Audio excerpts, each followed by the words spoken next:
Hey, this is Fallon Vendetta, and you are watching Primal Scream with Nick Graystone. Oh, yes, I do. This is Jay Muse, and you're listening to or watching Primal Scream with Nick Graystone. Nick Graystone. Hey, kitties, what up? Welcome to Primal Scream. This is your host, Nick Graystone. For the next hour, we're going to talk about fantasy, reality, and everything in between. Let's go. I'm over here now. Which way, Tony? Which way? What do you got over there? There I am. Thank you. What up, kitties? Nick Graystone back into his house for another episode of Primal Scream and Shout! Rip that motherfucker down! That's right. I have a very cool episode. I have some special guests waiting in the wings right now, but I'm going to bring them out in a moment. I just wanted to kick off the show, as I usually do when someone passes away that I looked up to. And this week was a rough one. As my drummer from Hollow, Howard Core, says, it is the end of his youth, officially. Bob Weir from the Grateful Dead passed away at the age of 78. Honestly, I thought he might have been a little bit older than that, because the guy's been around, man. He's been around for, I think that the Dead just celebrated 60 years. 60 fucking years. Like, holy shit, man. What an impact. They lit the Empire State Building up, in tie-dye. And let me tell you something. If you go and, the Big Apple sends you off like that, that's the highest honor I think you could get. The Dead will always have a special place in my heart. The first time I ever performed on stage was a tribute to Jerry Garcia. And that's when the first time I played on stage, and music was with my future guitarist, Dirty, Dan Weber. He got me really into them. I was a metalhead, I was a punk. But I really did appreciate the Dead and what they had to offer. And there's so many great songs and classics and everything. And even till this day, hippie girls, I love them. Like the smell of patchouli and the just their vibe and everything. Forrest Gump with Jenny, she was an awful person, but she was beautiful. And that's what happens. I don't know. I just have a bad judge of character, but I don't have for the Dead, and I love them. So rest in peace, Bobby. Thank you. So I also wanted to say that the other day I went to the city on a scavenger hunt to find Ace Frehley's grave. Ace, the spaceman, was instrumental also in my youth with music and everything. And it took me forever to find him, And we do have a special guest that popped in right now, and it is a surprise to the girls. And they're going to see him in a second, but I will introduce him in a moment. But, the Ace Man... It was cool to find his grave yesterday. I had to go through YouTube and look for the coordinates and everything, and I just get lost in this beautiful boy's blue eyes. The handsome Anthony DiDomenico just walked in, and we'll get to him in a moment. But you doing a soliloquy about someone who died? Yeah, I am actually. I had to talk about Bob Weir. You don't like Bob Weir? I don't know who he is. Yeah, you do. You know the Dead, don't you? The Grateful Not Dead? all the members. Yeah, you do. You know Bob Weir. Okay. You know Jerry Garcia? That's it. What about Phil Lesh? No? Mickey Hart? No. Why not? I love getting him jacked I don't listen up. to them. This is so great. Oh, this is going to be awesome. I couldn't talk about MTV without this guy. But, all right. So, you know what? Fuck it. I got to bring him out. I want to bring out my special guests also that are joining us in the studio tonight. First, from the I'm a Good Person podcast, we have Tiffany. What's up, Tiffany? How are you? Is she muted or unmuted? She's got to. Oh yeah, Tiffany, you have to unmute unmuting. yourself. There you go. There you go. Both of them, Justine too. And Justine, we have in his house from the Shore Store, right? You didn't do research? Yeah, of course I did. Yes, she's from the short store. Yes, exactly. I do my shit, man. No, I have to have you here because you. I already gave him an introduction, but you know what? I can't sing more. More of a praise of the man that just gets me. Yeah. The man I saw Brokeback Mountain with. We did, opening weekend. And I can't wait to go see Brokeback Mountain 2. They making a second one? Dude, we made that a couple years ago. We're still trying to release it. We didn't make anything. Yes, we did. No, we did not. You don't remember the boat? Dude, don't start with that stuff. I'm going to leave right now. Done I deal! got places to go. Yeah, you're going right here. No, don't start with me. I'm telling you right now. If this is what it's going to be like. How's it gonna be? Yeah. All right. So, right, we're gathered here today to pay tribute to a station that really raised us. It showed us some great music. Yeah. It showed us some great performances, some great TV shows, everything. MTV, man. MT fucking V. Like, even if you weren't into music, they still had something for you. It brought generations together. It revolutionized. It changed the face of music. It killed the fucking radio star. It did in a way, but I honestly think it helped radio more than it hurt radio. I think so too. Because now you wanted to hear these songs again. You saw the video. You became attached to it. It was even more of an attachment to it. Cool video. I mean, certain songs you remember certain iconic videos. Many of them. When we were kids, think about what Michael Jackson was putting out there. Speaking of Michael Jackson, remember when they did the release of Michael Jackson black and white? Black and white. It was for The Simpsons, right? It was after The Simpsons on Fox. Yeah. Yeah. That was think about when music was going with this, and especially the videos that were coming out. I mean, you can even look at other ones look at Peter Gabriel, what he did with Sledgehammer. Absolutely, man. They really used their creative muscle to really make these videos and to outdo each other. Right. It wasn't just a guy playing, it always had a story to it. And it became like mini movies, mini musicals. Essentially. And I, for one, sign me up. I could sit there all day and watch MTV and watch music and everything. I used to do that, as a kid all the time. Absolutely. And you know what? The girls, they're younger than us, so they had a different generation of MTV. Yeah. We were part of the beginning, and then, MTV turned into less videos, more TV shows and everything, and which I still loved. Justine has a podcast after one of those shows. Yeah, that's pretty awesome. So, let's start. Justine, how are you? I know you told me you had Much Music. Was your station there, which is kind of the Canadian MTV in a way. But how were you introduced to MTV? Yeah, so I had Much Music, which we didn't have TRL. We had Much On Demand, which was the same thing. The artists would come to Toronto. Why are you laughing at Canada? Why is it so funny? Anthony thinks that Canada is It was hosted by Schmarson living in Jally. Igloo. Schmarsh and Smalley here for what's it called? Yeah.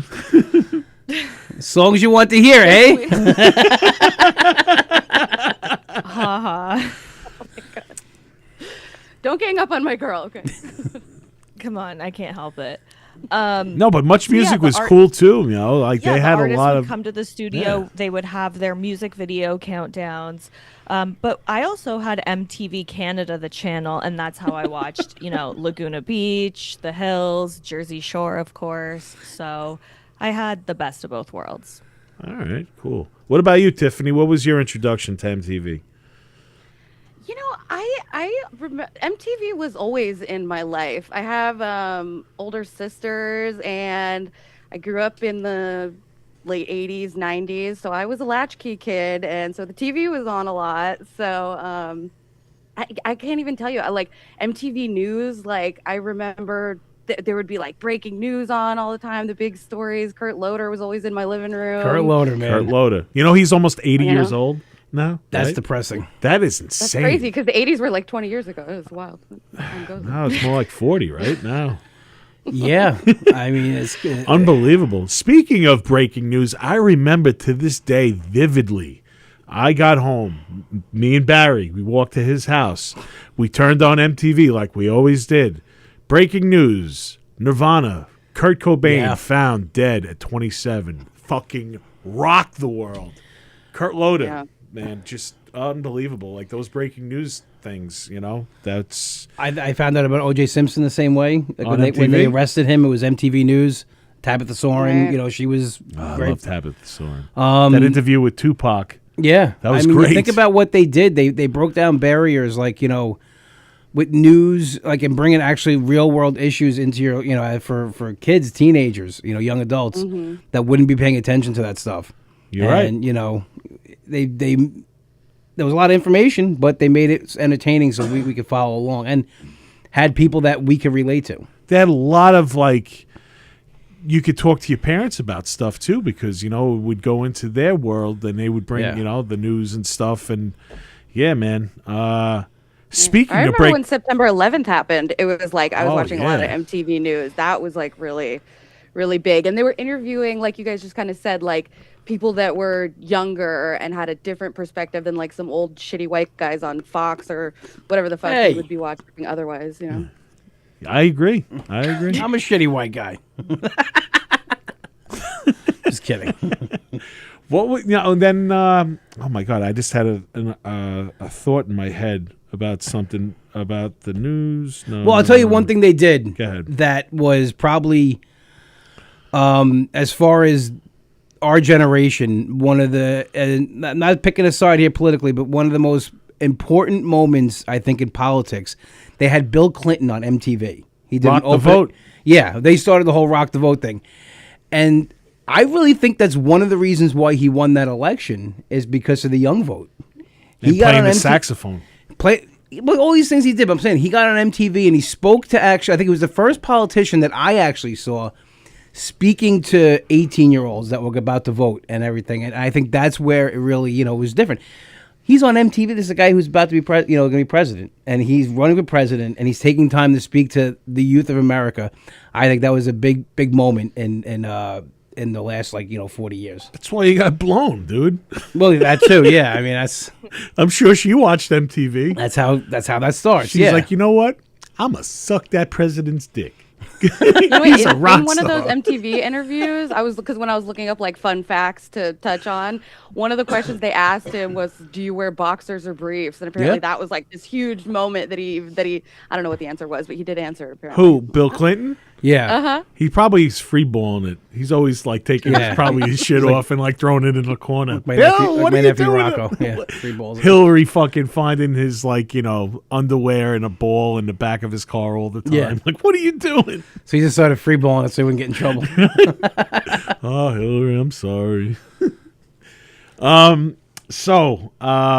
Let's get into the VMAs. I mean, shit, the VMAs. Man. What a awesome yearly thing, given the awards that it was the Academy Awards of the MTV station and everything. And aside from the awards themselves, the thing looked cool as shit, man. A Moon Man, that was the coolest fucking. I think it looked so much better than the Oscar. Well, it wasn't the. That's why you took the Video Music Awards, not the movie awards. No, I said the VMAs. Yeah, so the Oscar, I mean, a Grammy would be the comparison to it. You're right. I know I am. Wow. I'm just saying. You're right. I know I am. All right. Well, you know what I mean. Yeah, Just had to nitpick that one. right? Well, we're gonna get it right. Let's get it right. What are we doing here? I'm getting it right. All right. All right. Your notes. I got my notes. I have to. Well, if I don't, well, then I'm just going to stand here and be Are they like, all wrong? Am I gonna have to fact check each one of them? Wait. Please fact check. I'm just I want I'm this just to kidding. be to the T. I want this to be exact. I just wanted to make you happy. All right, do the. I don't think that's gonna happen. So, let's. I did find a cool fact about the Moon Man. I didn't know Go ahead. the reason that they picked it, because it was public domain footage from the Apollo 11 moon landing. Oh wow! Whoa. So that's why it was just free. They're like, this would be cool, and so they gave it the Can you MTV imagine flag. that? Well, it makes sense. As a upstart channel, not a lot of money. Right. Taking a free image, you put the MTV logo on the flag, and it's there. You go. Wow. And by that time, what was it? Already like 30 years after the Man on the Moon? About 20. Well, they launched 1981, midnight on August 1st. So that's if actually you're no wondering. less than that. That's like 12, 18 that's years. 12 years. Holy shit. That's Wow, crazy. that's dude. crazy. Wow. Whoa. Well, think about it. I was born in 79, 10 years after somebody walked on the moon. So, That's how like, old I am. Do you think like the OJ truck now is part of public domain, like the Chase? Like you could put that like if you launched a TV I show? think so because it was on public news. It is public probably domain. It probably is by this point. You got to try. You got to see what's out there. Wow. That's crazy. Yeah. So yeah, the VMAs. One of I'm going to start it off by with Madonna. Madonna had so many crazy moments on there, and I'm going to go with the first one, Like a Virgin, coming out dressed as a bride, grinding the floor, making her fucking mark, becoming like the biggest pop star that she could be at that point. You know, she was untouchable back then. Yeah. You know. Like, Madonna was the shit. And, you know, like, just to have her out there. I'm sure that performance, I don't know, you know, the record sales after that, but I'm sure it just catapulted to a fucking stratosphere to the Man on the Moon. It was pretty crazy. But Madonna, that was my, that's one of my picks as, you know, an iconic VMA moment. I guess we can go round robin. Like, Let the girls go. yeah. Justine, what do you got? I mean, one of my all-time favorites, Kanye West interrupting Taylor Knew it. Swift. Gotta be that one. That 2009's gotta be. That's the one. well, that entire award show was crazy because that also was the same year when Lil Ma went on stage or like interrupted Jay-Z's performance and Beyonce was trying to like hold her back. That was when Lady Gaga had the blood during paparazzi. Okay. That was just like a crazy year. But the Kanye West moment, besides the George Bush doesn't care about black people thing, that was really the moment where people were like, oh shit, this guy's not afraid to do and say whatever the hell he wants to. So yeah, that moment just always is the first one I think of. I didn't like that when he did that. I don't think With it was Taylor right. Swift, I didn't like it either. No, I didn't like it either. Nah, man. Even like He wasn't wrong. Listen, T Swift is, you know, she gets a lot of crap, but she's a very talented singer-songwriter. I enjoy her music. Is she though? Yeah. You listen to the music? Uh-oh, Justine, watch out. we got a Swiftie over here. He loves her. You know, I like T Swift too. You know, and like Zoe is the reason why. Like she really brought me into more of her world and stuff. Yeah. Even though I did like that video where she played like the nerdy girl and the popular girl and the, you know, holding the sign. That's and the stuff. award. My brother's That was the one. Oh, that she won deserved for. that award. My I brother's think, a big right? Swiftie. Mike D's bigger than I am. Big He Swiftie. is? Oh my God, my brother? Yeah. Insane. Well, I mean, yeah. Well, regardless, even if you didn't like her or whatever, Kanye West should have not been up on that stage No. interrupting anybody. You know what it is? Literally, he cannot keep his mouth shut. Well, he's a certified nut job. I mean, He's a It was fucking the asshole. Hennessy. you know. He was on the red carpet with Amber Rose drinking a whole bottle of Hennessy, like something was gonna go down Yeah, that night. sure. That's why I don't drink anymore, because you do stupid shit. I like that Amber Rose. Amber Rose, love remember. Amber Rose. He was with her? Me too. Yeah, he was, Yeah. right? Yeah, Yeah. for a while. All right, Tiffany, what about you? What do you got? Okay, I am gonna go a little old school. This is maybe one of my first memories of the awards, and I'm going pre-show on the carpet. Diana Ross jiggling Little Kim's titty. Yes. Like, History. kind of, yeah, that was cool. She just lifted her arm up and went like this. Yeah, it was. That was crazy. Yeah. She was like trying to And get like a couple of slices of like roast beef and like, showing it to like. could've believed- She slapped that right. Yeah. The shell pasty. It's burned in my brain for all time. Yeah. Second favorite though, it's hard to choose, is definitely Rage Against the Machine. What's the dude's name? Tim Conifer. Yeah. Climbing The scaffolding. That was like, I remember watching that live. I was like, when was that? Okay, that was in 2000, so I was little. But that was like so iconic because I feel like it went on forever too in my memory. You were like, what is he gonna jump? What is he gonna do? Yeah. Fred Durst is heckling him. Like that was just like, He was up there anything for a could while, happen. right? Yeah, he was up there for a while. Yeah. They had to kept the cut. show going on, right? You had to. Yeah, it was live television. Like don't that was mind the the guys live in the back. They're trying to get him down. So yeah, some years they would tape it. Some years did the live ones. You can do. But that was it after that. I don't think they did live after that. I don't remember what they did after that. Yeah. Well, live in general stopped after Janet Jackson, the Nipplegate. Yeah. Really? That's when live in general. Another. So- Even now, there's such a delay on things. So weird. Listen, that's how the world we live in. It sucks. Yeah. I don't like this world. My favorite VMA moment was Howard Stern. Fart man? Yeah. Fart Man. Because you know what it was though, because this is like you think about social media now and just the ease of like seeing people.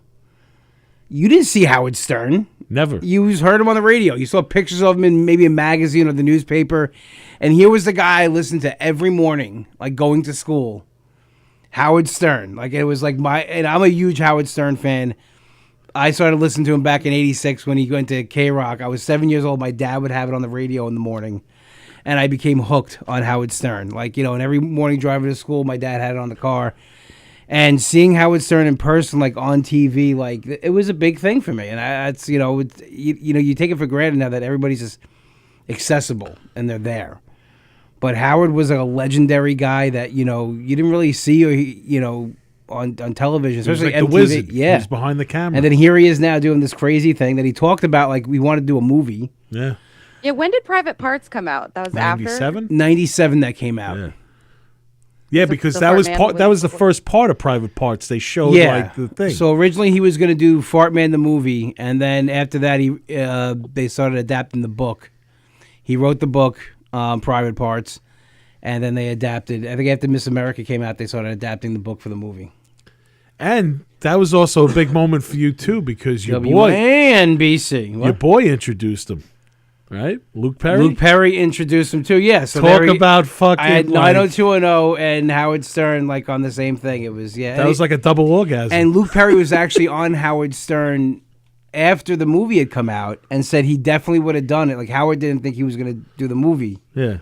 Stamos did him the favor, they're friends, and he goes, "No, I definitely would have done it." Like so it was pretty cool. Remember in the movie too when Ozzy passes him? Yeah, You fucking jerk.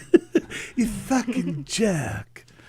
But yeah, that and then all just the bands I saw over the years. You think about from the iconic performances.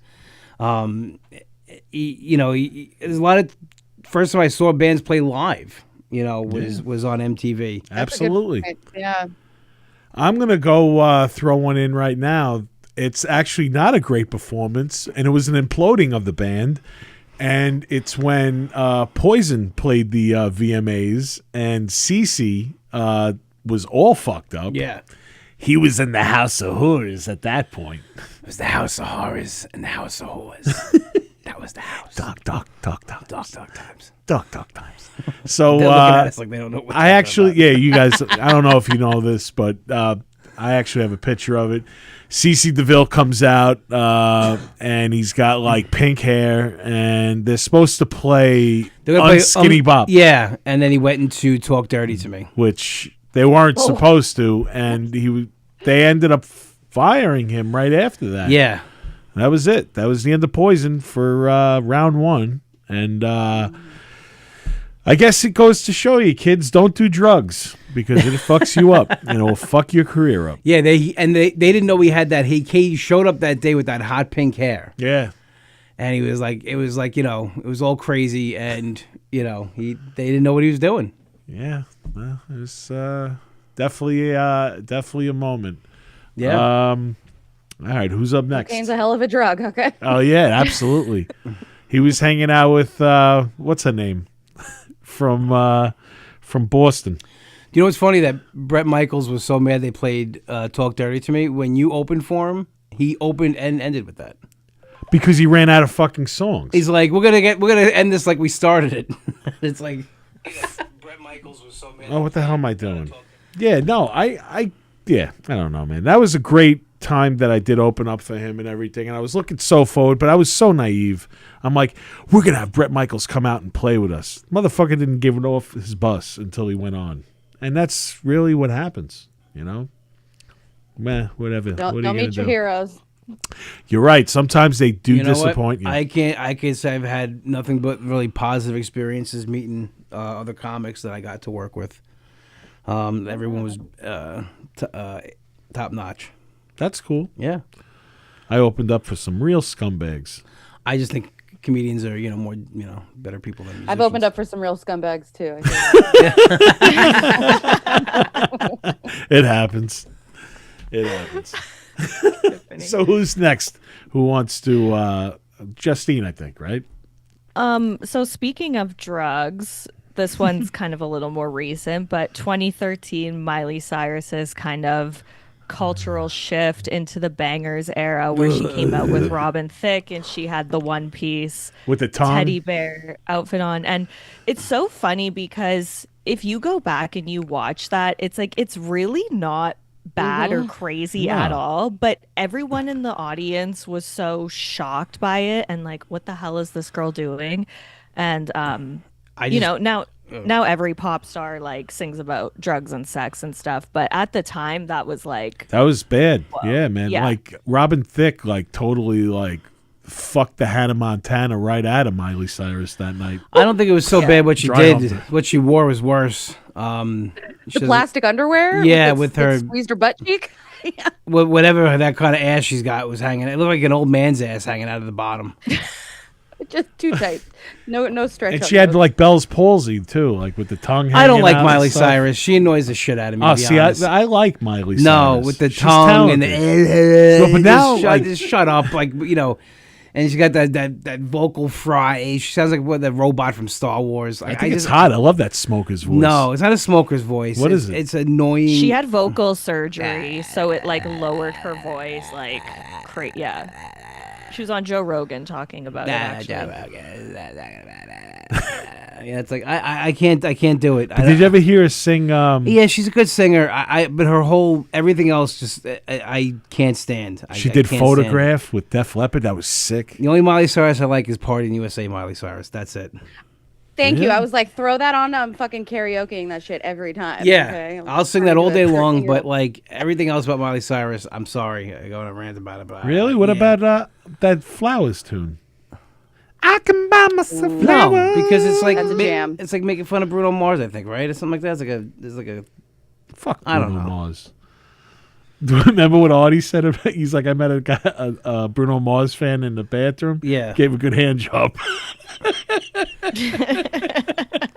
No, I don't know. I just don't like. I don't like her.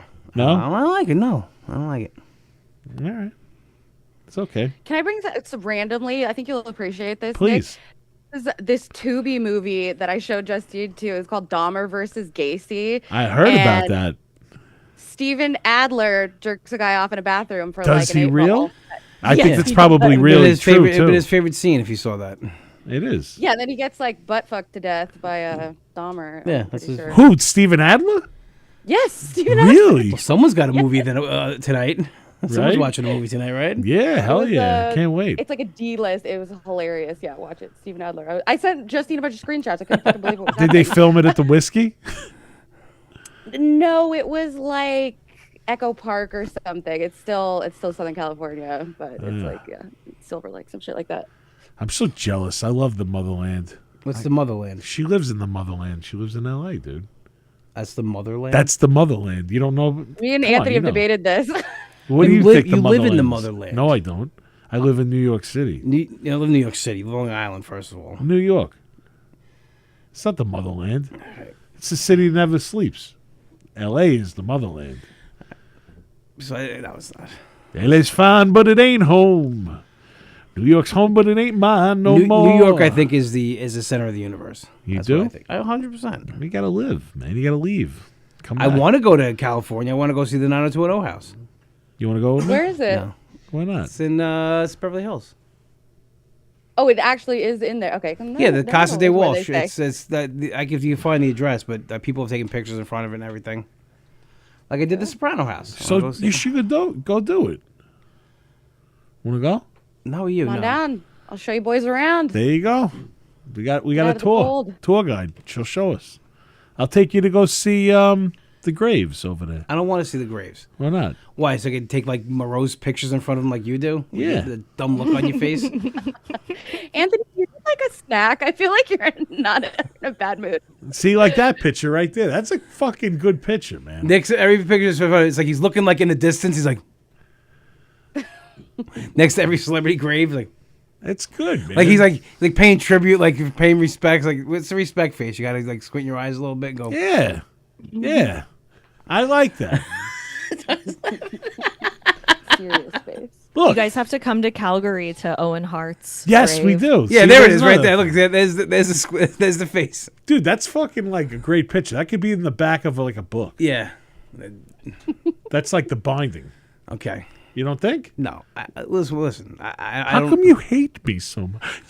I don't hate you, but don't tell me I got to go do this I stuff. feel like fucking Nathan Lane in the birdcage right now, and you're Robin Williams. we're not any part of the birdcage. First of all, Hate me, you bastard. don't start with me. I can leave you two alone in this room if you want. No, Tony, please don't. You know what? Turn it up to 95 and then leave. Tony's us the alone. only, Tony's the only thing We saving could me. sweat it out and talk about it. No, I don't need a snack. I'm good. I'm just, I leave work. I get, amped up. It's, You want to touch hands? I haven't had a chance to sit and have my cigar and coffee and relax. Oh, yet. see, that's it. Then you're taking your frustrations out on me. No. You need to smoke. I feel you. Well, I just like, after work, I usually go, I get a nice coffee. I sit and have a cigar. Why don't you get a coffee? Go next door, get a coffee. It's a good one. I want to get, I've been getting the protein coffee from Starbucks. How is I it? could listen to you guys say coffee all day. Coffee? I know, right? Coffee? Coffee. It's really good. Yeah? Yeah, I get the, Orange. you can get the hot, there's a latte, vanilla latte when I get hot. And then I get a caramel macchiato when I get the cold. Don't you fucking offer him any pumpkin spice though. You don't go for No, that shit. All right? I do not like pumpkin spice. He doesn't. Fuck I you, know pumpkin that. spice. I know what my man Not your likes. pumpkin spice even. Yeah. I know what my man likes and No, you don't. dislikes. Yeah, I do. You know what I like? That no use for a name hat that you stole from me. That What about that one you got on? You want to trade? I got it for free. You want to smell my hat? No, It smells good. that hat. I can only imagine the sweat and whatever else is. I built don't into sweat much anymore, dude. I really Okay. am like cold now. That. Yeah, I really don't know am. What kind of hat that is? What is it? Like? It's for like dreads. Someone made it. My Matches the chair. a shout Got a whole out. thing going. Lankin from Culture Tattoo. Yeah. Yeah, she did it. You let your dreads go. Yeah. All right, get back to MTV. Man. I'm sorry you have a beautiful lion's mane on top of your head, man. I'm bald. Want to see it? Yeah, take it out. Well, it's not combed. It's just He's so handsome. Will you stop it? You do have a good head of hair, man. He does, right? I'm so jealous. And he used to make fun of me with my hair. Is Nick's last strands of hair were absolutely hilarious because they would like just stick up and just like be floating in the breeze. They was just like, and he's like, I got my haircut just like yours, and there's just like a piece of hair just like doing this at me. I tried, man. I just wanted to You look get good what for you you. get. You know what? I looked can't like help Bob's it. Big Boy, but I was in that bad part of Massachusetts doing heroin. Did y'all ever watch Sons of Anarchy? I have not. 100%. Yeah, I love that show. You know, there was like the one bald dude. Oh my God, I can't remember, but he kept like the 3 strands. He would gel them down. There was like, But there- I the can't- the cop, right, Unser? yes, Yeah. yes. Me and Also? my friends are like, Unser. why does he keep the long ones? Why does he keep What them? actor played him? I don't know the actor, but he was the sheriff of the town. There's a new sheriff in town. And literally, he would gel down like these 3 strands. It was fucking hilarious. Okay, so now I wanted Anthony to talk about this moment. It wasn't a VMA, right? It was something else for MTV with Oasis. That was Unplugged. So Okay, here we go. Unplugged. yeah, so this is my absolute favorite, one of my favorite moments on MTV. Oasis was doing Unplugged, and that day, Noel Gallagher said that he didn't feel good. Or Liam, I forget which one's which. Which one's the lead singer? No. Liam? Liam's the lead, the dick, right? Yeah. Okay, so Liam said he didn't feel good. He wasn't gonna do, blah blah blah. They both have unibrows. Right? So Noel was had to sing the songs. Now Noel is the songwriter. He writes all the songs for Oasis. I never knew this until I saw the behind the music. And during the performance, like Liam's up in the thing, like drinking and like heckling his brother, but he did Wonderwall, and it is the best version of Wonderwall. If you could find Oasis Unplugged MTV Wonderwall live, it is the best version of Wonderwall you'll ever hear. I still get chills. Catch me on the right day, I'll cry when I listen to it because it brings up a lot of stuff in the basement. It is an amazing performance. I just think about like when there's something about when the songwriter is singing his songs. You know, you're getting the feelings that he felt when he did that, and it's one of the top 10 moments on MTV. That's my opinion. It's a great tune. Yeah. I actually watched it today. I sent it to you today. Yeah. Yeah, it's good, man. You know who I loved on Unplugged, and I'm actually not like a huge fan of them in general, sort of, but Stained. Remember their Unplugged? Yeah. I just remember it being like so powerful. Maybe I was just like a teenage girl at the time, but I remember that being like a really good one. That's they're depressing, Stain, those first couple of albums. Totally. Then he had a kid, and all became beautiful. They did the Beetlejuice song on Howard Stern. They had a contest. They put Beetle in a booth. They played music and just had him go off and sing. And he's like, "It's his Beetle. He's as bad as can." and like they just people like would like record it like in their own way. And Stain did a version. It was amazing. It's been a while since I've gone and fucked things up again. Yeah, but one of the great Unplugged too was Nirvana. That was of course, changed the world, man. Yeah, Nirvana, Hootie and the Blowfish. I like their Unplugged. Alice in Chains was maybe good. I'm biased on that one, but Tuckerstown Unplugged. Yeah. Hey now. I liked Alice in Chains Unplugged too. Like that was pretty good.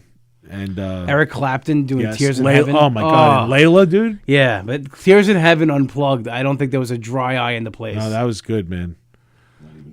Not even him. Yeah, he was even. And he's a prick, right?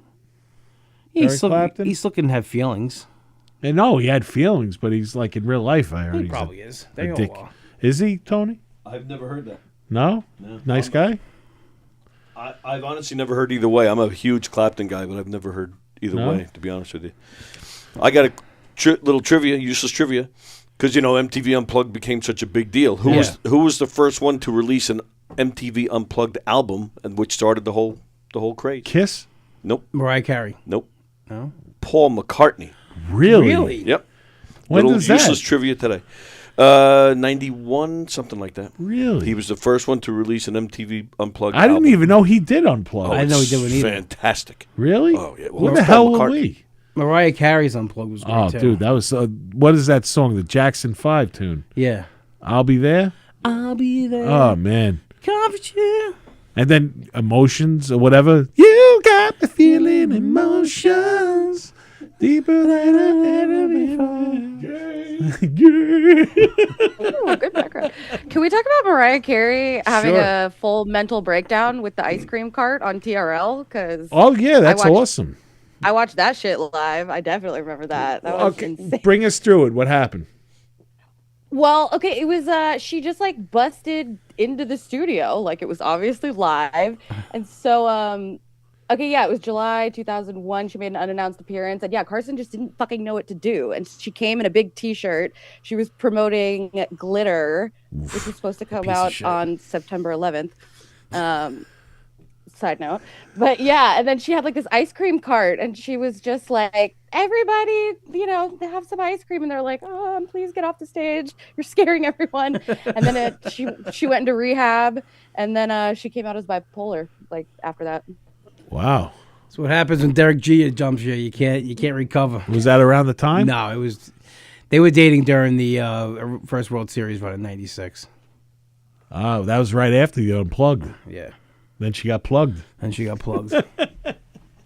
By a Hall of Famer. Hall of Famer, first ballot. I like Derek Jeter. Good. They did that thing. Remember the respect respect thing? That was good. He deserved it. Yeah, you didn't like him enough not to not show up at a playoff game at my house, but whatever. I was in bad shape then. There was a rule. Justine can appreciate this, being a sports fan. When I watched the Yankee playoff games, I used to be alone. I didn't want anybody over, nothing, and he would just show up randomly to the house. I just wanted to be there for moral support. No, you didn't. You laughed and everything giggled whenever the Yankees lost. But I didn't mean it. I wanted to be like Adrian and Rocky. Yeah, you weren't. I could give you a rub down. You want me to get you another drink? Anything. Why do you hate me, Armand? I'm telling you the reasons. I mean, everything, I'm laying it out. There's a history. So, Justine, you never had TRL, right? You had Much Music. They had Much Music. That's your version? That's a lot of Yeah, music. I had much on demand. Actually, Justine, you used to go there all the time. You were telling me about this, right? All the time. I used to wait from like 6 o'clock in the morning outside until the show started. Welcome, to a lot of music. Today we have Juno award-winning.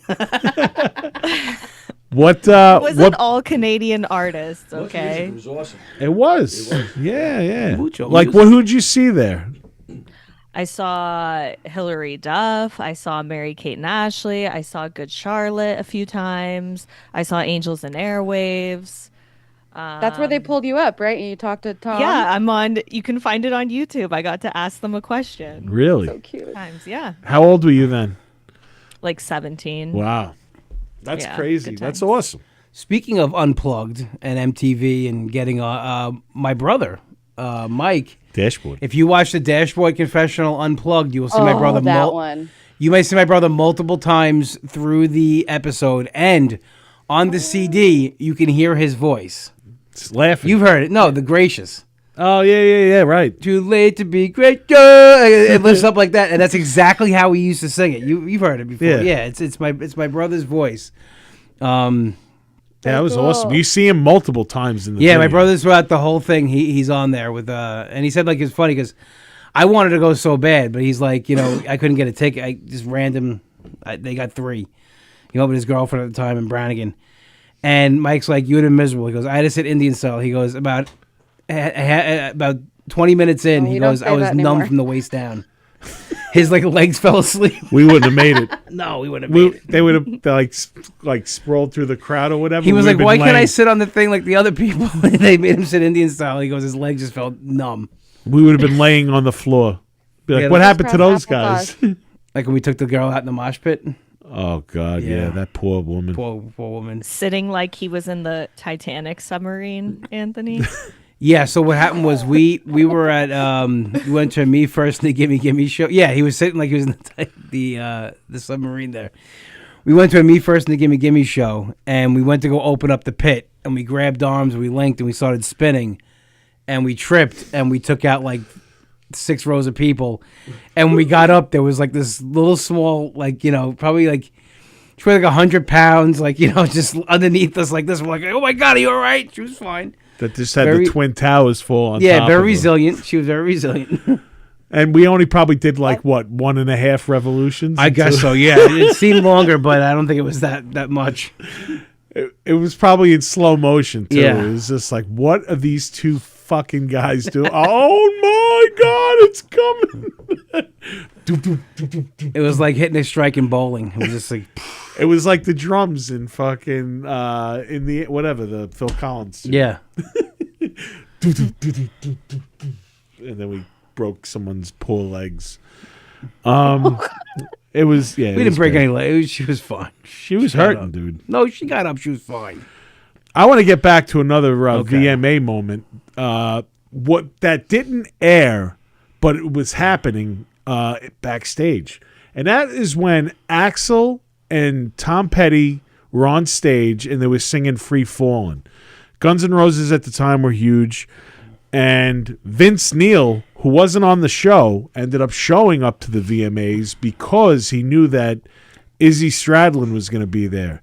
And what happened was Izzy, this is in your neck of the woods, Justine. Izzy was at the Rainbow or the Cat House, and he ended up punching Vince Neil's wife or kicking her in the stomach. Wow. And Vince Neil was pissed. And what happened was he was. What happened? I bet he was. Yeah. I was just getting into the story. So he ran over and cold clocked Izzy, and then Axl kind of got involved, and that whole thing started the Vince Neil versus Axl fight, which never came to fruition, but Vince Neil actually issued a fight challenge to him on, I believe it was MTV News, Breaking News.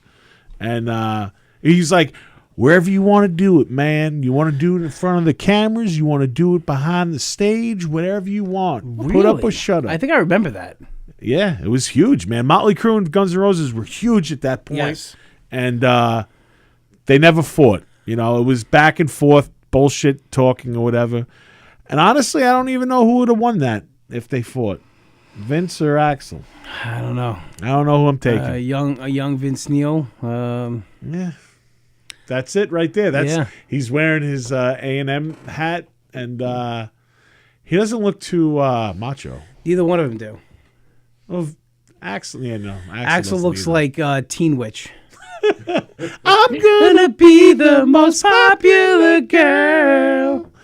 Yeah, so I don't know how would really win that fight. Yeah, I mean, you know where my loyalty is. I know, but to the crew. Yeah, but yeah, that was a pretty cool moment. But yeah, again, it ages me. It shows that I'm an old fuck.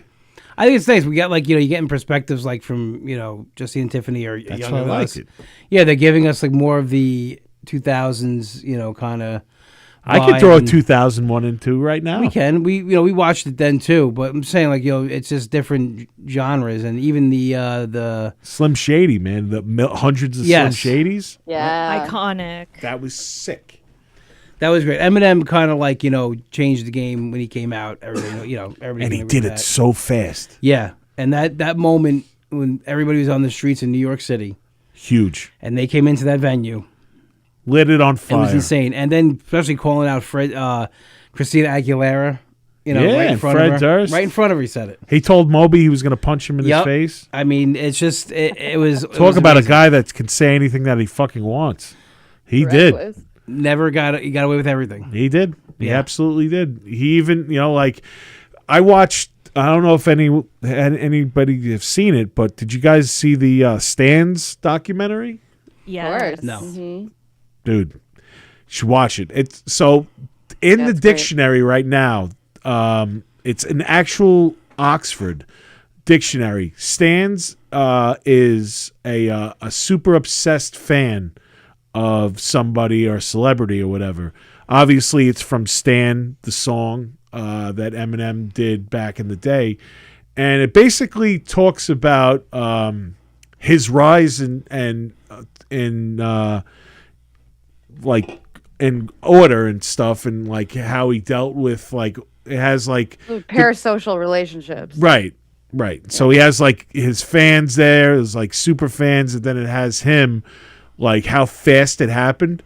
He didn't have much money. They talk about how he bet on himself and went to basically it was the freestyle World Series or whatever, and he lost and he was defeated and he was fuck. What, Eminem? Yeah, but he only had enough money to make maybe 50 demo tapes, and he just handed them out. And by the time he got back, someone that worked for Jimmy Iovine got a hold of it, and then Jimmy Iovine showed it to Dr. Dre and was like, "This is going to be the biggest rapper in the world." And he was.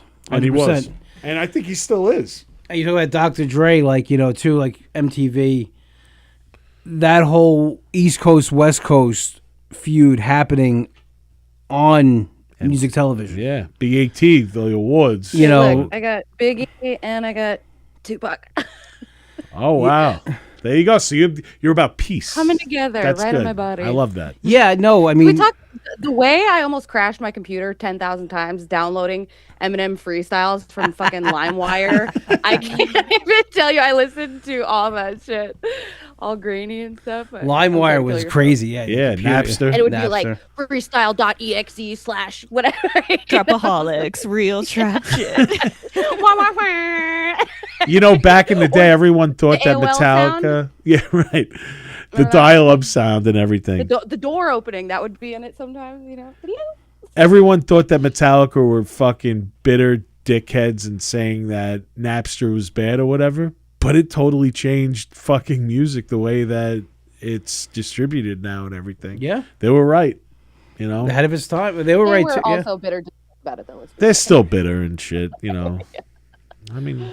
You know what I feel the best thing Metallica ever did was? What, at the Sandman? No. What? Best things James Hetfield ever did? What? He made the blackened cigar. Oh, yeah, you like that one, right? What about the fucking Mariano Rivera? Enter Sandman. Yeah, well, that was his theme song. Yeah, that was cool for you. The greatest ever. It's all right. What about Wild Thing, Rick Vaughn? Is that a real baseball player? How do you know? Because I know. How do I know? How do you know what do you know about sports? Okay, don't start me about sports. I know more than you don't know sports. I know sports. No, you don't. I know not to go to your house during a Yankee game.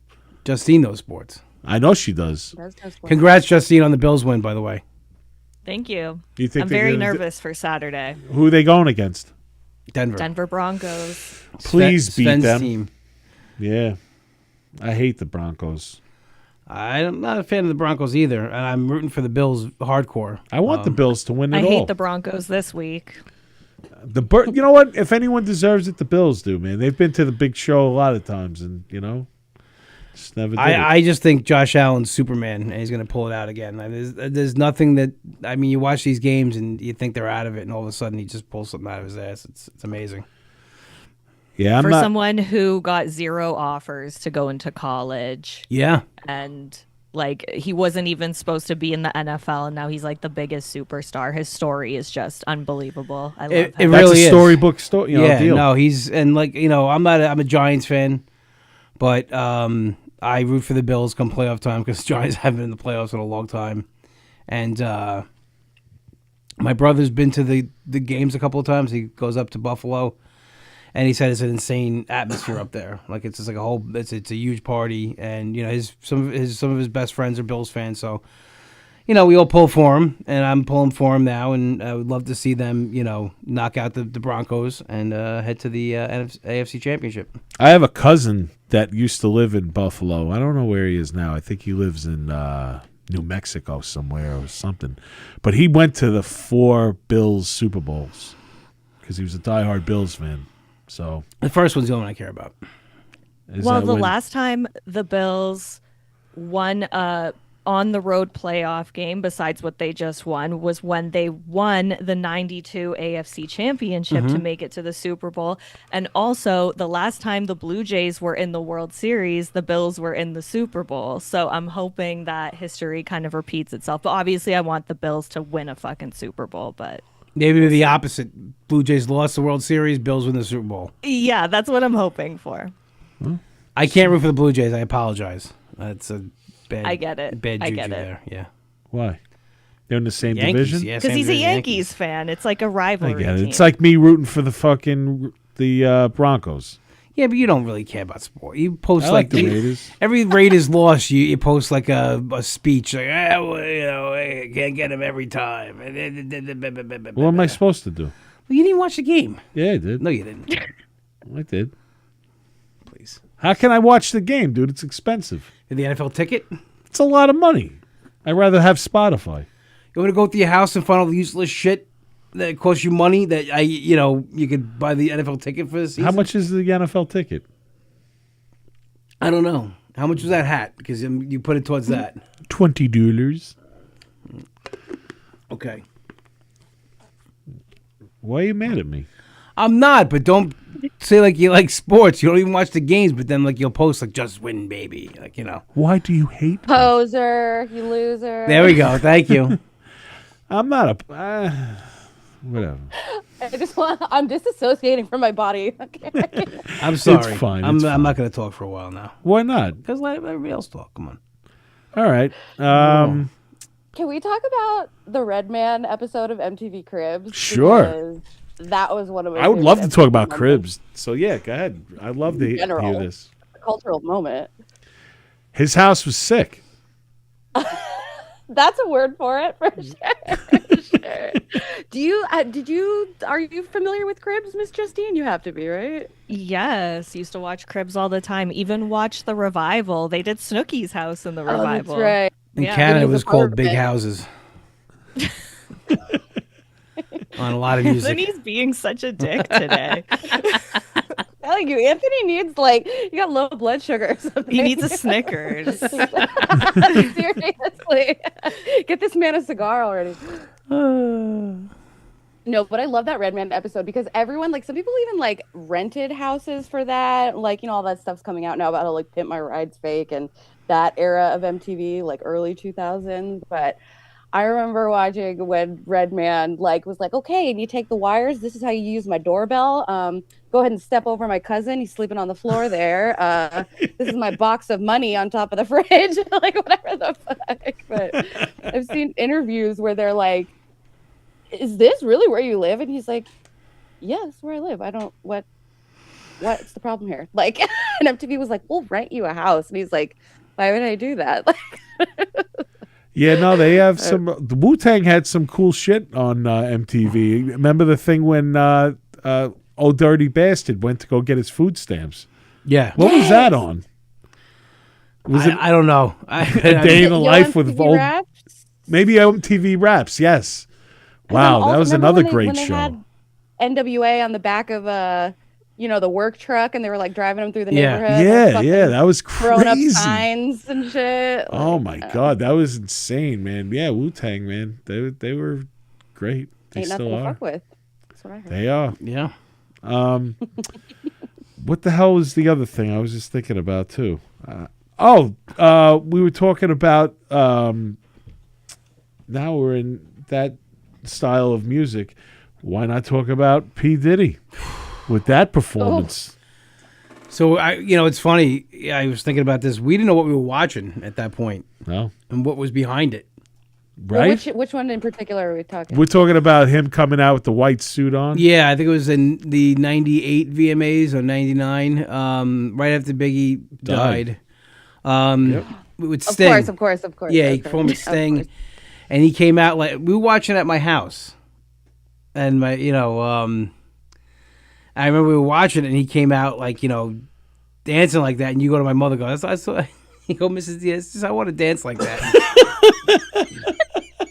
I still do. I still try. And I had no idea at the time what was behind all that. Imagine that motherfucker. You watched the documentary, killed his best friend, had him murdered. And took Rolling Stone took from the him. money and, charged him for his own charged funeral. him for his own funeral and then danced on TV. Imagine. Rest in peace, Tupac. Rest in peace, And Faith Betty didn't, Shabazz. Faith didn't want to do that show. She was too broken up still about it. And he made it. He made her do the show, yeah. Imagine. Yeah. That son of a bitch. That's why she looked so, out of it. Yeah, she sang her fucking heart out. Yeah, she didn't want to be a part of it, but she was so crushed, and he made her do it. Can you imagine that shit with the Rolling Stone, though, dude? Biggie got the cover, and he put the kibosh on it just because No Way Out was coming, which is still a fantastic album. But he's like, I want the cover. And he ended up getting the cover a couple months after Biggie died. Well, I mean, that documentary just shows what a piece of garbage he is in real life, and he could be the worst, opportunistic, and the worst human being that ever walked he's the one face of of them. the earth. He's absolutely one of them. I mean, when Suge Knight comes out looking good, Have dude. you heard of Hitler? What? ever. No, ever I'm not saying pretty- he's the worst pretty- ever. I mean, Hitler's Genghis Khan? probably the champ. I but- just watched Caligula, dude. That's what. Caligula. Yeah. I'm just saying, like, it's funny that when Suge Knight came out on the Source Awards, I mean, different award show, but and said all that stuff about, if you want to be an artist and not have all, on the records, dancing in the videos.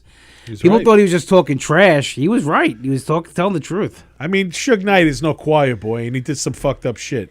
But yeah, he didn't do that. No, he didn't do that. He just ran over some guy in and out, and he ran over him. He just hung Vanilla Ice off a balcony until he signed over the rights You to. know what? Vanilla Ice. That too, one you know. we'll forgive. That one's That's okay. questionable. Was I don't know.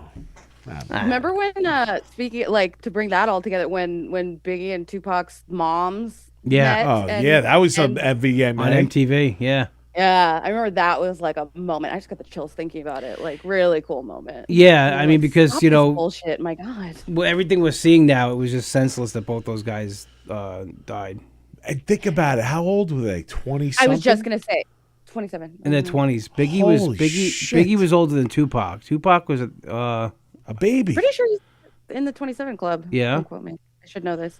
No, I think Well, I know he I think he was died- 24 years old. September 13th. Okay. Let me see, Tupac. It was Biggie. Biggie was a little older. Ugh, what a shame. Let me see. And they still know don't what? know who killed them. Both of them. Like, are you fucking kidding me? Tupac. Let's see. Tupac Shakur. What about the conspiracy that Tupac's still alive? When I was a kid, I fully believed that with my soul. I would love Tupac was 25 when he died. that. Jesus Christ. Okay. Dude, he the neighborhood I live right now in Woodland Hills, when I was in high school, my friend's mom owned the last house that Tupac ever lived in. Really? And yeah, it's up the street from me a little bit. And then after Fred Durst bought it and turned it into like a band house, but there's like this dog run in the back that Tupac wrote in the cement and stuff. It was like It's still there? I don't know what the new owners did with it, but it was. How do you take that when- out if that's the case? Yeah, no. Biggie was 24. I hope they wouldn't. Biggie was Oh, 24. shit. Yeah, he was. Babies, dude. Yeah, he was a couple months away from his 25th birthday. But What yeah, the he was fuck 24. were we doing when we were 24 and 25 years old? I don't even know. What I was doing? Yeah, what were you doing? I was engaged. I think I got engaged right around the same that time. Wow. The first time. The first That's one? young. The first one, yeah. Wow. What the hell is that? Chicken chow mein, as my cousins used to call her. 25. I wasn't at the post office yet. Was No? No. Was I selling vacuums for a I week? went to so I got I don't think I was engaged yet. I got engaged. The first time I got engaged, I think it was 2005. So I was 26. All right. So How you many leaned up to engagements it. you got under your belt there? 2. Oh, okay. You're making it sound like you lost count. Okay. I'm still waiting for my ring, you son of a bitch. You're not an Angelina. You know who to What get is it she on, from. Like 7. Touche. Touche. No one understands that. Hey, can I borrow that ring? Yeah. There you go. Like in Moonstruck. Yeah. Hey, what was Johnny? Can I borrow your ring? Yeah. That's exactly how it is. It's a pinky ring. I don't think she even has it. She hasn't had the ring. No? No. Where is it? Back at the jewelry store. She sold it? Brought it back. You did? Yeah. I'm sorry. I'm not. No? No. Are you sorry? Yeah? Are you? No? Okay. Kinda. I'm Worked sorry. out for everybody. That's all I'm saying. That did. Okay. Sure. They have no idea what we're talking about. Nah. Yeah. It's all right. It's part of our history. Do you guys know the history? Nope. Did he date your ex or something? Is that what you guys are alluding to? Yeah. Yeah. Did Nick steal Anthony's girl? Well, that's a It's weird. debatable. It's It's a weird been- triangle at the time. It depends on who you ask. I I don't you think say? you did. I don't say you did. No. So the broken down thing is, I was dating a girl. I get my heart not dating a girl. I was seeing a girl, and she wanted to hang out with me the day after Valentine's Day. And I was like, all right, there's a reason for that. And I'm like, I'm not going to be an asshole. And I'm like, fuck that. I'm not going to do that. So I went into a depression. Anthony tried to get me out of my depression. And he's like, hey, I'm going to go see my buddy's band play. So I went to go see that. And in walks in the girl. And then I dated her for a little bit.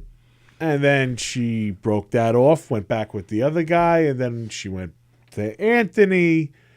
They got engaged. They broke it off. And then I was in a relationship for 5 years. And then... It was 2 years after we broke up, you guys got to get back together. And then we got back together. Yeah. And then here we are. Yeah. It sounds... Special lady. Because, like, men and women are so different, right? Because you guys are, like, best friends. You can laugh about it. You're telling me the story. we didn't but, laugh like, about it when it first happened. No, we didn't talk. We didn't talk for a little while. About but a you year. know what? Yeah. It was kind of like a nice reunion when we started talking. I'll tell you exactly what it was. So, like, you know, it was hurt. I was hurt. You know, I felt like as the one person I would pour my heart out to about all this, I felt like, you know, not saying this was it, but I felt like you were like, oh, my time's coming. You know, and, you know, I wasn't, you know, she wasn't my favorite person in the world either. So the fact that they were together, it was like, you know, how do I continue my existence with this? Like, you know, that he's my best friend, whatever. But we didn't talk for about a year. And honestly, our friendship meant more to me than anything else. And I don't even look at it's. I look at it, but like I didn't even look at her as my ex as more than your wife and mother to your kid. And you know what? This is how I really was okay with it. So she was the one who actually pushed me to do stand up for the first time. And I can never really be mad internally at somebody who, I think people come into your life either for a season or for whatever, and when they leave you off, they leave you at where you're supposed to be. And I went into comedy head first after that. You know, for 13 years, I did what I did, and if it wasn't for her, I wouldn't have done it. She really pushed me to do that. So, and I told her that at your house that one night too. Remember, she said like, you know, I feel, you know, isn't it weird? I said no. I said this is the reason why. So it's all good. Listen, I mean, it's when we tell the story, it sounds like, you know, an episode of something you'd see on, I don't know what channel it would be on now, but this is literally happening on Mob Wives. We're talking about this. Karen and Drita. That's great. Yeah. So I mean, Drita marries Karen's ex-husband. I want to echo off of him too, because you know what? How he just said that she pushed him into doing comedy. When we split up, eventually, that's what happened. I was able to go chase my dream. Yeah. And I did, and I ended up playing the whiskey. Yeah. So I mean, and that was something that I always wanted to do, and I didn't. And the reason I didn't do it is because I put all that shit on hold, and I was able to do it again. And it wasn't even like a spite thing. It was just like, you know what, I'm gonna go get what I'm worth right now, and I wouldn't be doing what I'm doing right now if it wasn't for that too. So. Yeah, so I believe that people come into your life in and out for reasons, and you know what happens after that. That's why me and you have to have sex. You know, why is that? Well, if he fucked a girl and then you fucked her after and then he fucked her again, we are technically so, right. You know, my penis is not that big to really factor into that equation. We could try.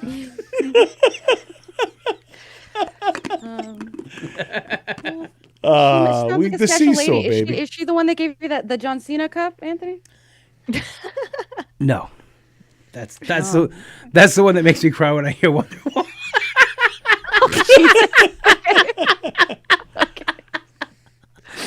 No, that's somebody different. That's what I'm still trying to figure out why she came into my life for a season. So, but yeah, people are a blessing or a lesson, you know. What is that thing? They stay for a season, a reason, or what? Isn't that an old Weight Watchers hack too? I don't know. Maybe. Yes, it's for a season, a reason, or a seasoning. A seasoning, yeah. Mrs. Dash, that fucking hewer. Yeah. When they come into your life, When they come into it's for a season or a you put the fork down and you chew. and then chew. Once you're done chewing, you assess. And Do I then- want to have more. You put the fork down and then you pick up the closest gun and you put it to your brain. You fucking pull the trigger. Ow! Oh my God, the knee cartilage. Did you hear that, dude? Yeah. Holy shit, that fucking hurt, man. Oh, Nick just blew his knee out. Jesus Christ.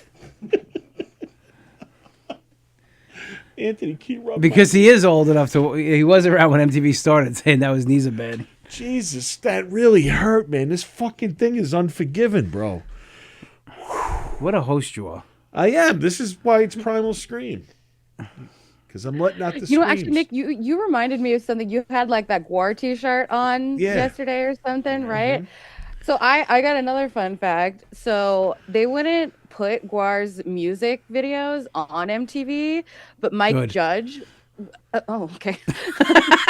And Mike Judge was a really big fan of them, so he put the videos on Beavis and Butthead, and that's how they like snuck it through. Do you know how many really cool. artists and bands were introduced because of Beavis and Butthead? Like, it's so many. Like, White Zombie would not be as big, or Rob Zombie. No way.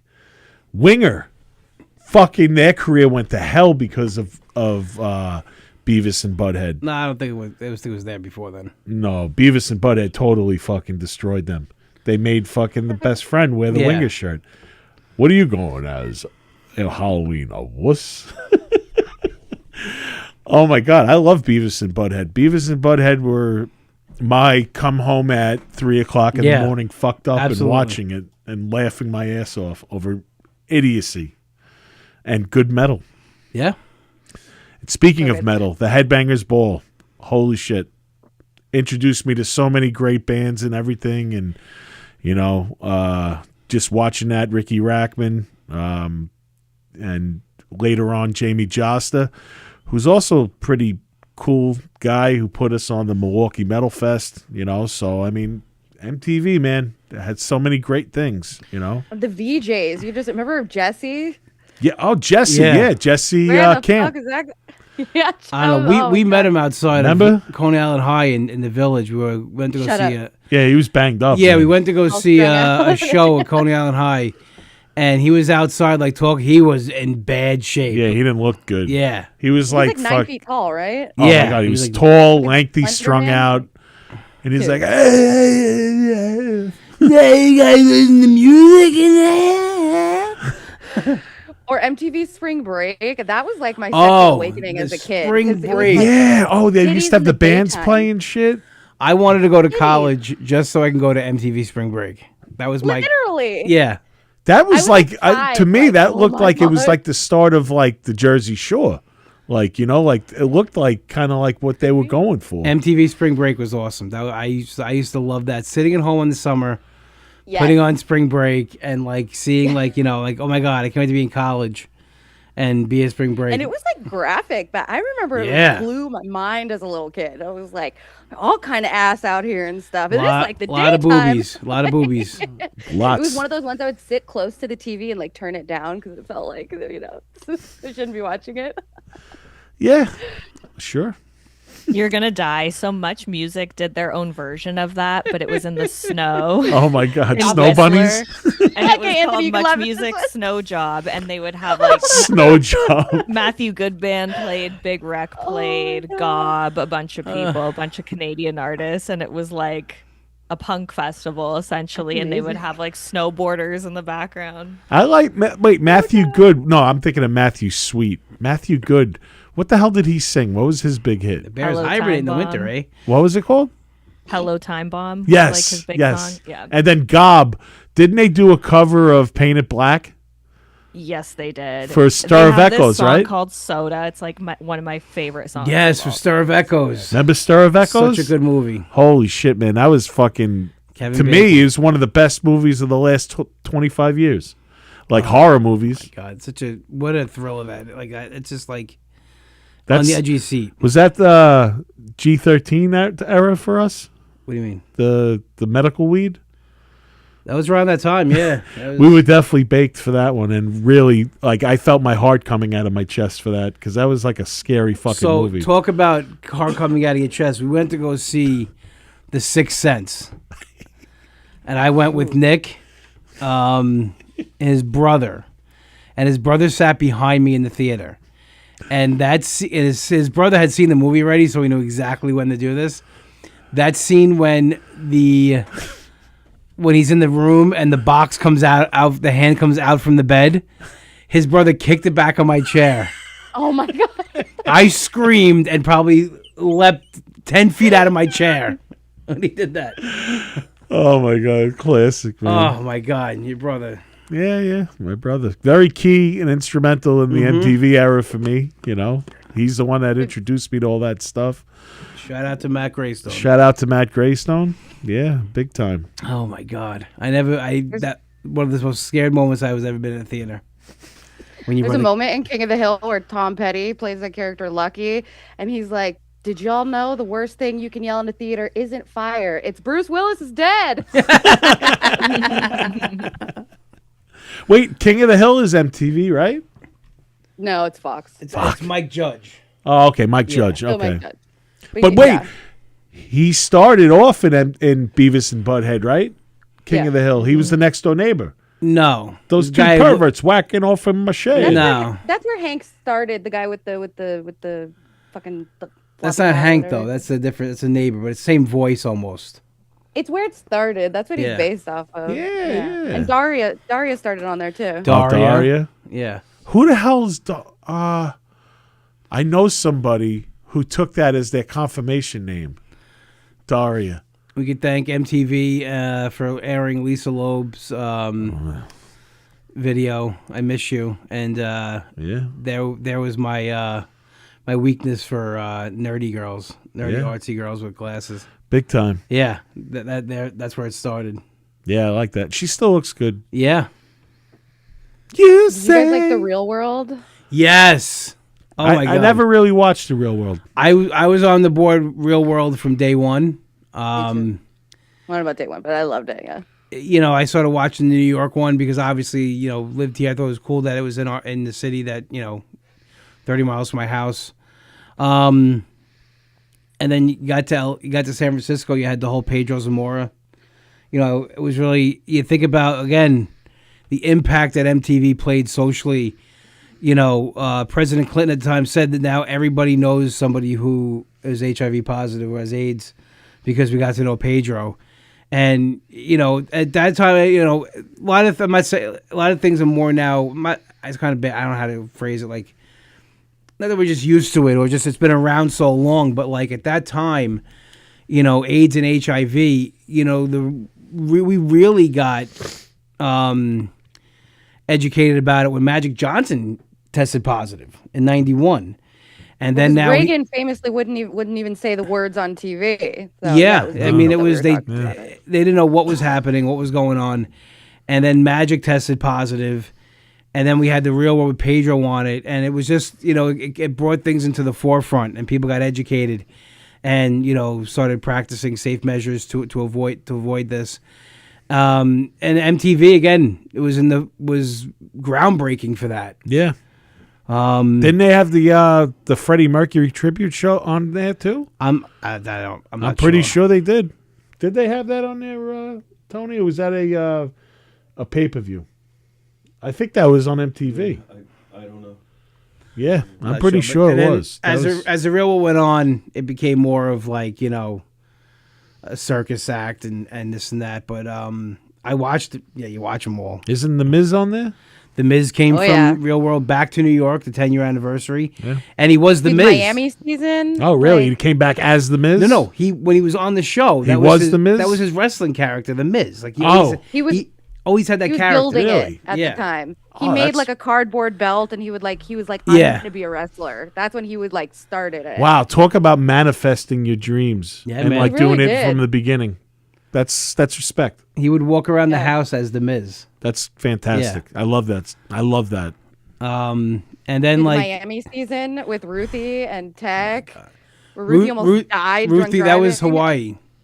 Hawaii. I'm sorry. Yes, Hawaii. I'm imagining Tech jumping into the pool naked. Yes. Yeah. I Hawaii. wish I could rewatch all these. Miami. Some of them are like, I don't think they could show it because it's like really Ruthie almost gets alcohol poisoning like 5 times. So like, It's, like, bad. They couldn't show what this wouldn't be on TV today. 100%. And remember when the dude slapped the other chick for the teddy bear? Slammed Irene, the door in yeah. her face? David slapped Irene. Yeah. Yeah. So much Seattle. And your Wow, girl, man. There's how many seasons was it? Oh my God, so many seasons. 20 something. Yeah. Whoa. And then they moved online for. So here's this is show what a loser face I am. Me and my brother, his best friend, and my brother's girlfriend at the time, we would sit and watch The Real World like every week came on. And like I was too old to be on The Real World or something like that, like cutoffs.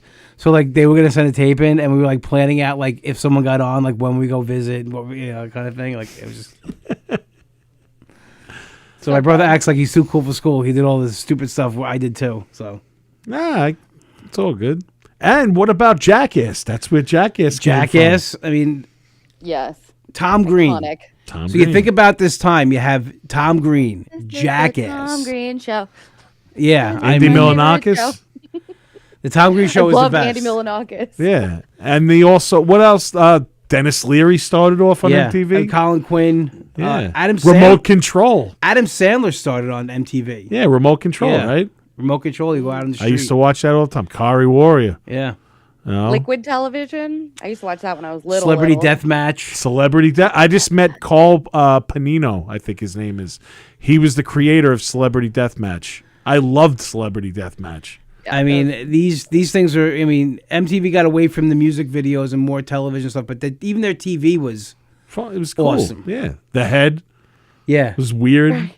I watched that. I used to watch all that shit. The Osbournes. The Osbournes. Holy shit. I would love to talk about the Osbournes right now. So, I loved Ozzy when it wasn't fucking accepted really to like Ozzy back in the day. You fucking devil worshiper, you like this devil rock and all that stuff.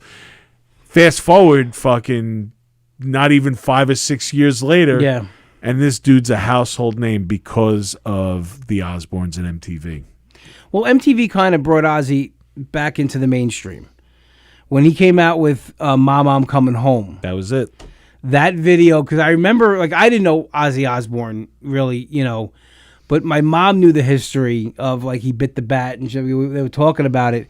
And Mama, I'm Coming Home, he made that video, and that kind of brought him into it. Like, and then he was around, cameos and different things and stuff like that. But you think about it, MTV was always there to help relaunch someone's career. 100%. To, even just not launch a career, but like when someone wanted to come back into the spot, you had these different periods. Like, when I was a freshman, all these bands that were around in the 80s started like coming out with new albums, like Duran Duran, Tears for Fears. Yeah. Like, because 80s music was like on its way out almost. No, it was, remember that resurgence?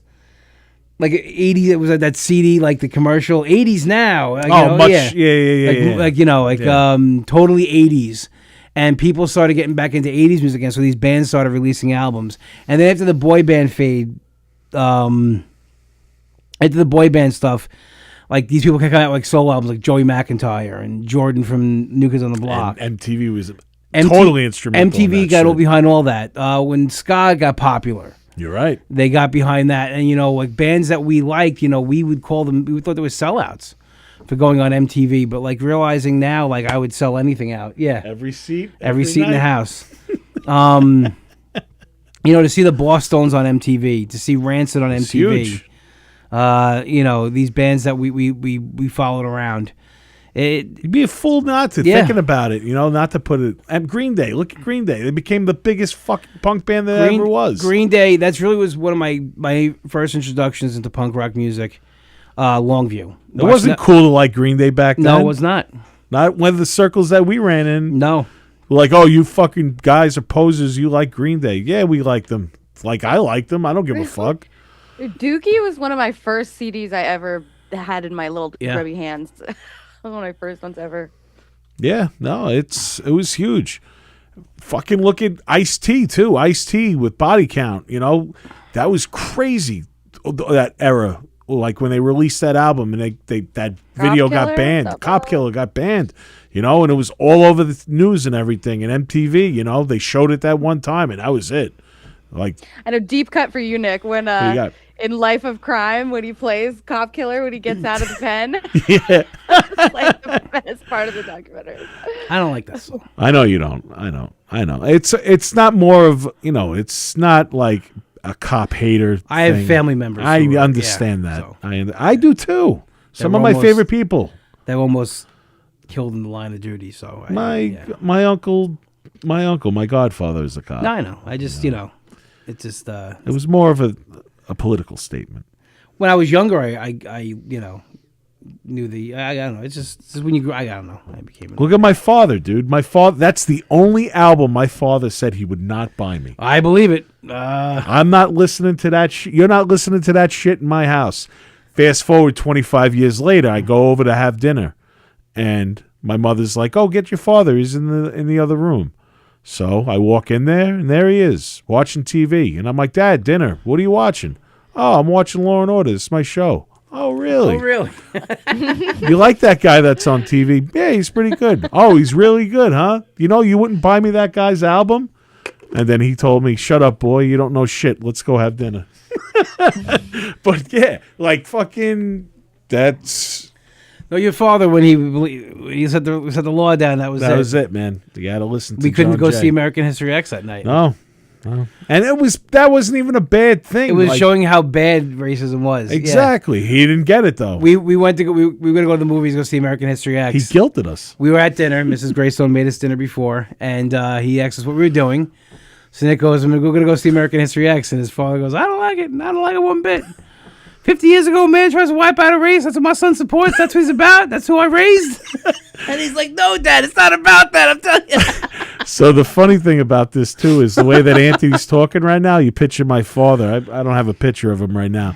My father was a big guy like me. You know, he had the beard, intimidating huge motherfucker. beard, yeah. Like, he looked like Oh, my God. Bulldozer from Mask. Like, Yeah. you know, the guy with Rocky Dennis.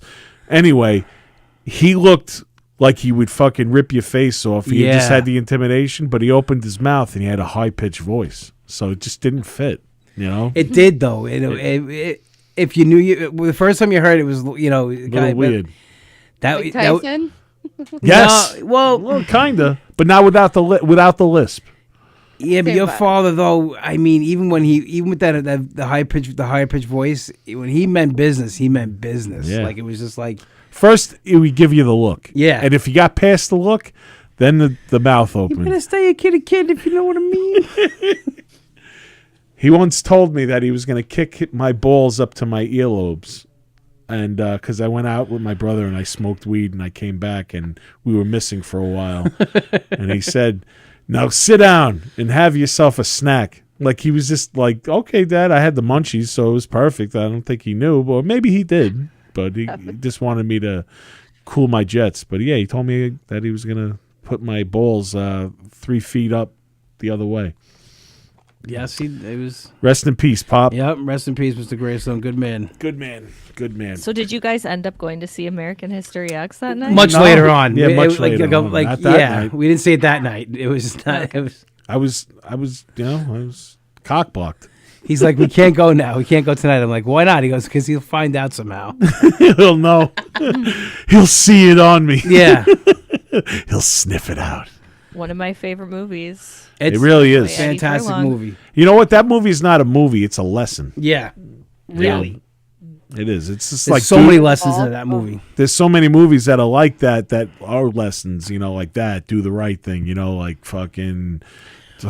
Well, I think like, you know, any kind of movie where somebody is into something and they believe in it with their whole heart, even though, you know, probably deep down they know it's wrong, but it's all they have. And then when they can make that change and come out of it and see the hypocrisy in it and you know, really, you know, turn, you know, 180, I think, you know, it's definitely a life lesson and something that, you know, is motivating and, you know, it shows you that you're not stuck in any one place for any amount of time.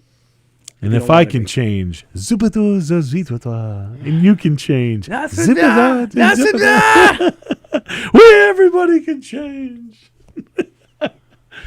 Alrighty. So this was a fun episode. Let us go around the table. If you have anything that you'd like to plug right now, any upcoming events, whatever you guys are doing.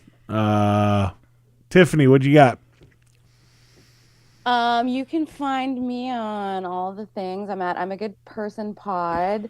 It started off with me and one of my childhood best friends watching Jersey Shore. I'm like a super fan, and he was doing it for the first time. So we recapped the first 5-ish seasons. Anthony's on there. Yes, I am. And then Justine took over for the last season, and now her and I are covering Mob Wives, the old VH1 show from 2011. So find me on I'm a Good Person Pod, or a lot of the times on Justine's. Awesome. Justine?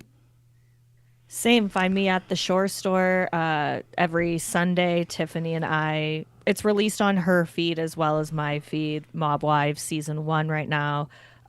Same thing. Past Jersey Shore, Floribama Shore, Vanderpump Rules, Teen Mom, every trashy reality show out there. And follow me at Justine Watches on Instagram. Yeah. You can find me on Instagram at Comic Anthony D. I got a YouTube page. It's the Go-To Pod. And I filmed my first camping video. That's actually doing really well. And might have to do another one. I watched it. I creeped on you. Yeah, it was good. It was really fun. I wanted that heater, that motherfucker. I was like, I wanted to see you get through it. And I wanted to get through it too. I was rooting for you. So like I have no plans of being a full-time YouTube camper. I'll just put that out there right now. But I am working on another overnight adventure for the channel. And yeah, you got to post the success story. You got to redeem yourself. I think this one will be. But yeah, it was fun. It was just to go out and do it, and out of my comfort zone. That's what happens when you watch too much Outdoor Boys. It gets you motivated to go do things you never do. Let's go camping. No, together. We could film a pornography. He's just trying to get you in the outdoors in a tent. Brokeback 2 coming soon. That's it. Right. I got my knife with me all the time. So I can't. You'd stab me? Yeah, we'll see. That's not nice. All right. Well, I got some. I got to thank Cinema Arts Center. That is an official sponsor of the Primal Scream podcast. They got some cool events coming up on the 16th. Dario Argento's Phenomena, 9:30. On the 17th, we have Fear and Loathing in Las Vegas at 9:30. I love that movie. You're not my fucking. You're not Portuguese. Don't stop here. We're in bad country. On the 23rd, they have the rock opera Tommy at 9:30. And on the 24th, they have 12 Monkeys. And if you tune into the Primal Scream podcast, you can see the 13th monkey. And on the 25th, I know I already feel Anthony's eyes burning a hole through me right now. The 25th, we have a David Lynch double feature, Twin Peaks Fire Walk with Me, and The Missing Pieces, which start at 2:30. I'd also like to thank my sponsor, Mr. Beery's. Oh, man, only 14 more months of my place. Every night there's something to do there. Monday, Okie. Tuesday night's vinyl night. Pick a side of your favorite vinyl, and they'll play it for you. Wednesday is video game night. This Friday is Sweet 208, and on the 17th, Brain Soup, Strawberry Glass, Like Engines, and Nitsugi. I don't know what any of that is. That's bands. Oh, okay. All right. I'm making a couple of appearances coming up for February 5th at Star Bar in Brooklyn. I'm opening up for Great God. And on the 20th at Beery's, I'm opening up for Pace One. And I'd like to make an announcement. No one really knows about this right now, but why not? On the 20th of March, I am opening up for the legendary Onyx. That's right. Oh, Slam, motherfucker. back the boys, you boys, slam. Back the fuck up. You better back the fuck up. It's another one. Unless he got 10 sticky fingers. But wait. Wait, it gets worse. I'm not watered down, so I'm dying of thirst. Coming through with the scam, foolproof plan. B-boys make some noise and just slam. That's it. Yep. That's going to be in Hamden, Connecticut, at the Cellar on Treadwell. That's going to be awesome. I can't wait for that one. New Jersey HorrorCon. They're having a couple of things coming up on the 7th of February in Asbury Park. It's a sideshow market. On the 14th is going to be Rad Mall at the APA Motel in Eastland, New Jersey. And on the 29th of May through the 31st, it's going to be New Jersey HorrorCon at the Delta Woodbridge. This is going to be awesome. I'm going to be there alongside Peter Criss, Bill Mosley, Lita Ford, and it's going to be a Toxic Avenger reunion with Lloyd Kaufman, Mitch Cohen, Mark Torgel, and Jennifer Baptiste. Get your tickets at NewJerseyHorrorCon.com. It's going to be awesome. Speaking of another event that's going on at the end of this month, it is the Toxic Throwdown in Huntsville, Alabama. Demon Scar is going to make their official debut the night before on the 29th. We're playing with the Casket Kids at Mad Maltz. And then on the 30th, it's going to be the Toxic Throwdown at the Low Mill Arts Center in Huntsville, Alabama. They're showing Toxic Avenger 1, parts 2 and 3 together, a.k.a. Mr. Melvin and Citizen Toxie. Lloyd Kaufman's going to be there and a bunch of cast and crew from parts 2 and 3. And, of course, Demon Scar will be there as well. And I just Googled, in Huntsville, Alabama, about 2 miles from our hotel, Little Richard is buried. So you bet your bottom dollar, Here comes the picture. Here comes my picture. I'm going to stare off into this distance, daydreaming about the day where me and Anthony share fluids through ourselves and not a vessel. Individual. You know what? I love you, my sir. Thank you so much for coming and making my heart go, go. Thank you, Tiffany, and thank you, Justine, for joining me on the Primal Scream podcast. And we had an awesome time discussing the history of MTV. May it rest in peace. The music and the memories will always live on. Sorry for bogarting your episode, girls. It was a blast. I was happy to be here. I had a lot of fun. All right. Me and Justine next week are actually, is it next week or the following week? I was just going to ask you, are you still coming on to talk about the Oscar nominations? Fuck 'Cause yeah. They come out next week. He loves those Oscar nominations. Fuck yeah, girl. Hell yeah. So that's what, on the 20th? No. Yeah. It Yeah. won't be live, though, but Yeah. sometime next week. He loves those Oscar nominations. It's like, dude, you know the Graystone house. Yeah, no, that was Super Bowl. I This understand. is a Super Bowl. No, I get it. The Oscar night. But Mama, yeah, I can't wait. Graystone love the Oscars. The other night was crazy at the Golden Globes. A lot of shockers, you know. Poor Michael B. Jordan going home empty-handed again. For what? What was he in? Sinners. Oh, that's it.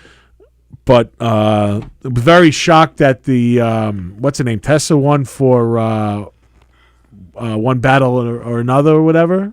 Is that what it's called? One Battle After Another. Tiana Taylor. One Best Supporting. Poor Yeah. Ariana. Yeah. 2 years in a row, she's getting snubbed. And did you notice the placard on the table with Chalamet and it was a place card setting. Kylie Jenner, Chalamet. Kylie Jenner, Yeah. Chalamet. They might have gotten hitched on the DL, which I don't know how the fuck that's even possible. Like TMZ is all over their shit constantly. Yeah, I mean, it's very easy, actually. How? She has a private home. You get somebody to come in and marry. Nothing's ever private. Lots of non-disclosure Yeah, agreements there's passed ways- around in the there's ways to do Kardashian. things. Yeah, it's If true. anybody could do it, Kris Jenner could do it, and then she'll sell the rights to it to air it. For And all we have to thank is Ryan Seacrest for Ryan it all. Seacrest, Executive And producer. O.J. Simpson. And O.J. And O.J. Simpson. Simpson. Yeah, that's right. That's right. One of the greatest bills of all time. O.J. Seed lives on through the Kardashians. Yeah. And my house. I have an autographed O.J. Simpson jersey in my You living do? room. I do, yeah. Oh my God, fantastic! I'll take a I'm picture so of it. jealous. You know what I have? I have a signed picture from Al Cowlings in the Bronco. You know what's funny? So they were showing something. I saw something on TikTok the other day. It was before a Bills playoff game in like '92, and everyone's praising O.J. Simpson. Like, he's what a great guy. He's the best running back ever. Who would have thought? And yeah, just a couple years later, who would have thought? Exactly. It's so insane. And was he wearing the Bruno Magali's? No, he wasn't on it. They were just talking about him because they were talking about like Thurman Thomas and. You think he did it? 100%. Yeah, 100%. You girls think he did it? He beat the charges. Yeah, That's he all that did. matters, right? If it didn't quit, he must have quit. I 100% think he did it. 100%. Yeah. He told you he did it. He did. He wrote a book whole saying book if on I it. did it, this is how I would do it. I mean, come on. He done did it. That's it. And there's Rest in peace. There's a I think it was a I don't document. know about that. He's burning in hell, dude. Yeah, he's He's not. There was a peacefully doc that came out, I resting think, on E ESPN. Yeah. Where one of his friends said they were sitting in the back by the fire pit one night, and OJ said, if Nicole didn't come out of the house with a knife, she'd still be alive. Wow. Yeah. So I mean, come on. All this stuff is Poor Ron Goldman. just returning some glasses. Just returning some Being glasses a and gentleman. possibly, he was being a gentleman. He was definitely going there to get laid, though. Well, I'll bring back the glasses. Hey, look, you forgot. Hey, look at Look, I'm a hero. Yeah. That has never crossed my mind once. Oh my god. Imagine. Men will always turn any good Yeah. deed into an opportunity to. Yes, they will. Not me. I'm a gentleman. I'm a gentleman too, but listen, Liar. what have I not been a gentleman? I don't know. Okay.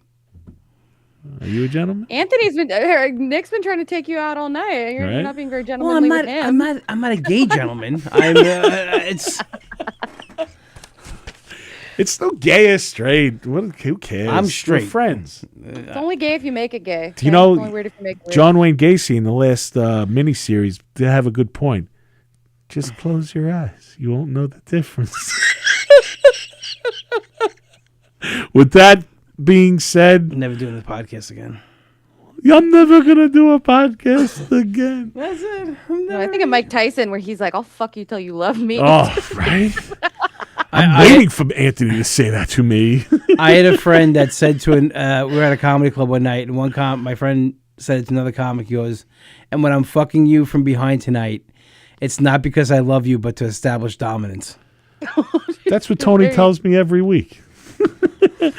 I want to thank Farmer Willie over here because he did have a snake in his boot before, which I thought was a snake, but he was just happy to see me. All right, kids, this has been another great episode of Primal Scream.